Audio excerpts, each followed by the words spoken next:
বিসমিল্লাহির রহমানির রহিম। আমি প্রথমেই স্মরণ করছি মহান সৃষ্টিকর্তা যার উসিলায় আমি এই পৃথিবীতে এসেছি। তারপরে স্মরণ করছি যাদের ঔরসে আমি জন্মগ্রহণ করে এই পৃথিবী দেখতে পেরেছি, আমার শ্রদ্ধেয় পিতামাতা, তাদের রুহের মাগফিরাত কামনা করছি। এবং যার উসিলে আজকে এই মঞ্চে দাঁড়িয়ে কথা বলছি সেই মরহুম আলতাফ হোসেন স্যারের রুহের মাগফিরাত কামনা করছি। ধান, নদী, খাল, এই তিনে বরিশাল, গামছা, পেয়ারা, আমরা শীতলপাটির দেশ, জেলা ঝালকাঠি। তাই আমি ঝালকাঠি জেলার সভাপতি হিসেবে কেন্দ্রীয় কমিটির কাছে আমার 2-3টে আবেদন আছে, একটু মনোযোগ সহকারে শুনবেন।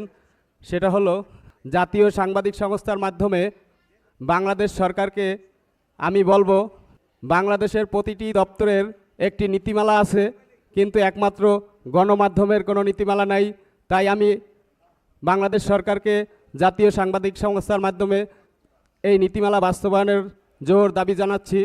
তার সাথে সাথে আমি কেন্দ্রীয় নেতৃবৃন্দের কাছে আবেদন করব, আজকে যে এই হলে এতগুলো সাংবাদিক হয়েছে, আমি বলবো প্রতিটি বিভাগে বিভাগে যেন আগামী বছর এইভাবে সম্মেলন করা হয়। তাহলে দূর দূরান্ত থেকে কষ্ট করে আর এই লোকদেরকে ঢাকায় আসতে হবে না। আমি আশা করি প্রতিটি বিভাগে যদি এইভাবে সম্মেলন করা হয় তাহলে এর চেয়েও বেশি লোক হবে। মফস্বলের সাংবাদিকরা স্বতঃস্ফূর্তভাবে সেখানে যোগ দিবে।